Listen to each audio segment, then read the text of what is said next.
Hello बच्चों, आज हम लोग पढ़ेंगे हमारी नींद, वीरेंद्र डंगवाल की कविता। इस कविता का कॉन्सेप्ट ये है कि हम जब सोए रहते हैं तो उस समय भी दुनिया चलती रहती है, दुनिया रुकती नहीं है। और कई काम उस समय होते रहते हैं। कई लोगों का जीवन उस समय भी प्रभावित होते रहता है। ये कविता उस जीवन संघर्ष को दिखाता है। एक तरफ तो सुविधा संपन्न लोग हैं और आराम तलब लोग हैं, बेपरवाह लापरवाह लोग हैं, और दूसरी तरफ जीवन से संघर्ष करते हुए, जीवन जीने की लालसा लिए हुए सुविधाहीन वर्ग हैं। इन दोनों वर्गों का यहाँ पर कवि ने तुलना किया है कि हमारे नींद के दौरान क्या क्या होता है। इसी कॉन्सेप्ट पे ये कविता है।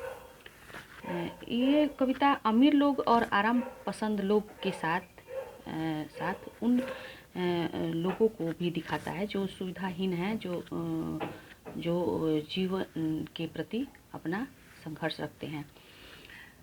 हम पहले कवि पर से देखेंगे वीरेंद्र डंगवाल की। वीरेंद्र डंगवाल का जन्म टिहरी गढ़वाल, जहाँ से चिपको आंदोलन शुरू हुआ भारत में, उत्तरांचल, टिहरी गढ़वाल उत्तरांचल या उत्तराखंड में 5 अगस्त 1947 ईस्वी को हुआ।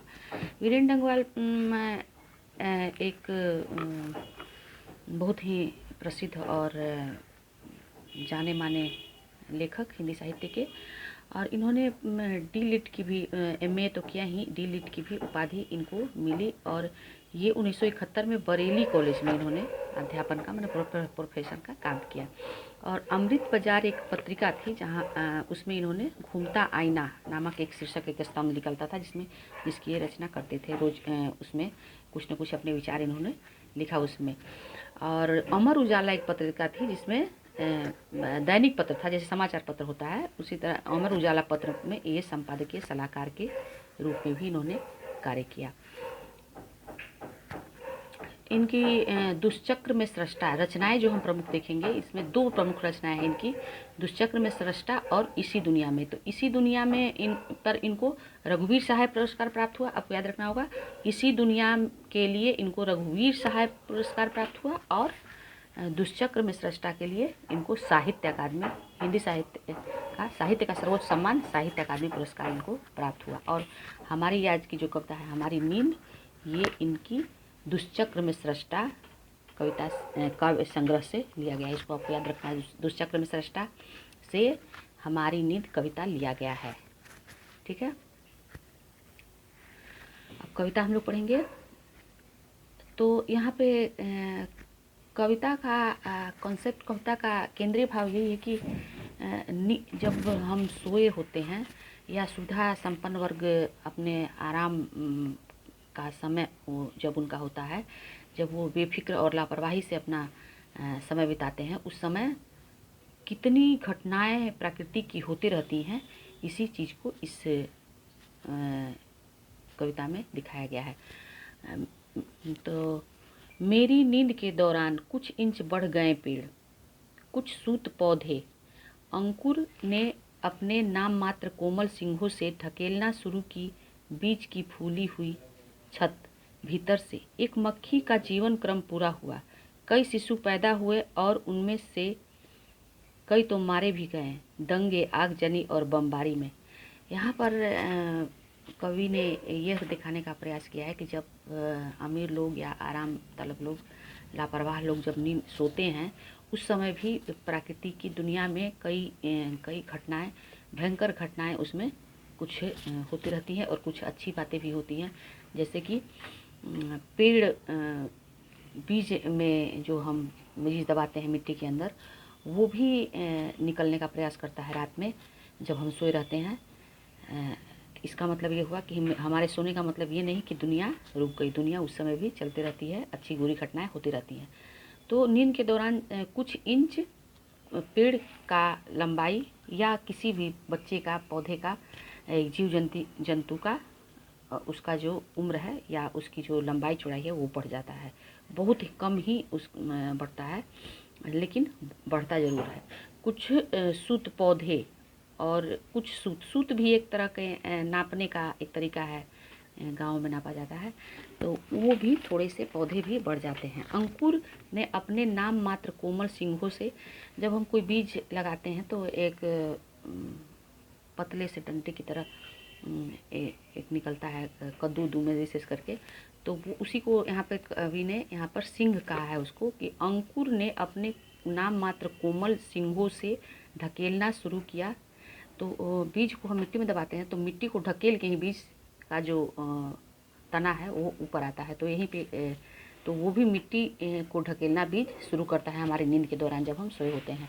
बीज की फूली हुई छत भीतर से, और बीज जब हम बोते हैं तो वो उसका जो कवर होता है, उसका जो छिलका होता है उससे निकलता है, और उसी कवर को यहाँ पर कवि ने छत कहा है। बीज की फूली हुई छत से भीतर से पौधा निकलने का प्रयास करता है हमारी नींद के दौरान जब हम सोए रहते हैं लापरवाही में, बेफिक्री में। एक मक्खी का जीवन क्रम पूरा हुआ, कई शिशु पैदा हुए और उसमें कई तो मारे भी गए दंगे, आगजनी और बमबारी में। जब हम मक्खी का जीवन क्रम कहा जाता है कि 24 घंटे का होता है, तो उस हमारी नींद के दौरान जब हम सोए रहते हैं तो मक्खी का जीवन क्रम पूरा होता है। दूसरे अर्थों में ये मान के चलिए कि ये जो सुविधाहीन गरीब वर्ग हैं लोग हैं, उनमें से कई लोग मारे जाते हैं, जिनको किसी तरह का अस्पताल में कई बच्चे पैदा होते हैं और कई कुपोषण बीमारी के कारण, सही इलाज न मिलने के कारण पैदा होते ही कितने बच्चे मर जाते हैं, कई तो मारे भी गए।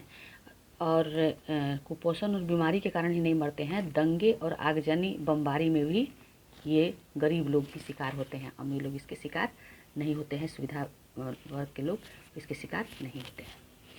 गरीब बस्तियों में भी धमाके से हुआ देवी जागरण लाउड स्पीकर पर। यहाँ पर कवि कहते हैं कि जब हम सोए रहते हैं उस समय देवी जागरण होता है, वो भी छोटी गरीब बस्तियों में ही होता है, अच्छे बड़े पॉश इलाकों में या कोई मंत्री संतरी के एरिया में नहीं होता है। कहाँ ये सब जागरण होता है, धमाका होता है, तो गरीब बस्ती में ही होता है। यानी साधन तो सभी जुटा लिए हैं अत्याचारियों ने, मगर जीवन हठीला फिर भी बढ़ता ही जाता है, बढ़ता ही जाता आगे हमारी नींद के बावजूद। और लोग भी हैं, कई लोग हैं अभी भी जो भूले नहीं करना साफ और मजबूत इनकार। तो यहाँ पे कवि यही कहना चाहते हैं कि यानी साधन तो सभी जुटा लिए हैं अत्याचारियों ने या अमीर वर्ग ने या जो शोषण करते हैं वो हर तरह से साधन जुटा लिए हैं, जागरण द्वारा, आगजनी द्वारा या दंगे द्वारा सुविधाहीन वर्ग को, गरीब लोगों को मारने का। ये अत्याचारियों ने साधन सभी जुटा लिए हैं, मगर जीवन हठीला है, जीवन हठीला फिर भी बढ़ता ही जाता है आगे हमारी नींद के बावजूद।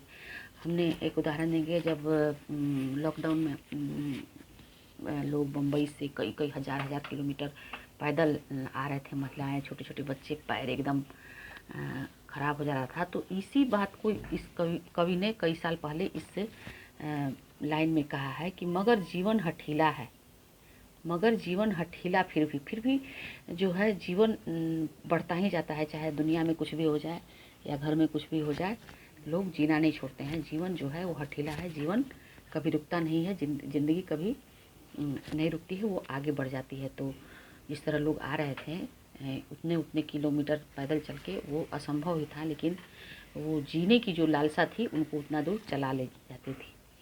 तो इसी बात को कवि ने यहाँ पर लिखा है कि जीवन हठीला बढ़ता ही जाता है, आगे बढ़ता ही जाता है। कितने उस समय हम लोग सो रहे थे अपने घरों में और मजदूर रात भर रोड पे चलते थे, इसी बात को यहाँ पर। और लोग भी हैं, कई लोग और भी जो भूले नहीं करना साफ और मजबूत इनकार। और कई लोग हैं ऐसे, कितने लोग हैं जो इस बात को भूलते नहीं हैं कि उसको किस तरह से उसको उसमें बदलाव लाया जाए या किस तरह से उनकी सहायता किया जाए, ऐसा कोई नहीं इस तरह का ध्यान रखता है। और एक तरह से अपने आप को सही और दूसरे को गलत चीज़ को ये लोग दर्शाते हैं कि और भूले नहीं करना। और वे लोग जो कितने लोग हैं जो अपनी साफ और मजबूत इनकार करते हैं कि नहीं, जो हो रहा है वो सही है। हमारे नींद के दौरान भी बहुत से काम होते हैं और कुछ अच्छे भी काम होते हैं और कुछ गलत भी काम होते हैं। प्रकृति भी अपने रूप में चलती है और ज़िंदगी भी अपने रूप में चलती है। ट्रेन कहाँ से कहाँ चला जाता है, लोग कहाँ से कहाँ चले जाते हैं और उस दौरान हम सोए रहते हैं। क्वेश्चन आंसर आप देखेंगे हम लोग। कविता के प्रथम अनुच्छेद में कवि बिंब की रचना करता है, उसे स्पष्ट करें। बिंब मतलब एक तरह का चित्र। एक चित्र सामने, जब हम पहला कविता का पहला लाइन जब हम लोग पढ़ते हैं, कुछ इंच बढ़ गए पेड़, कुछ सूत पौधे, अंकुर ने अपने नाम मात्र कोमल सिंहों से, तो इस तरह से लगता है कि सचमुच वो चित्र हमारे सामने रहता है। इसी को यहाँ पर बिंब रचना कवि ने कहा है। तो इस तरह का बात यहाँ पर फूली हुई बीज, छत ये सभी बिंब के रूप हैं। कोमल सिंह ये सब नींद, अंकुर, मिट्टी ये सब हमारे आंखों के सामने आ जाते हैं।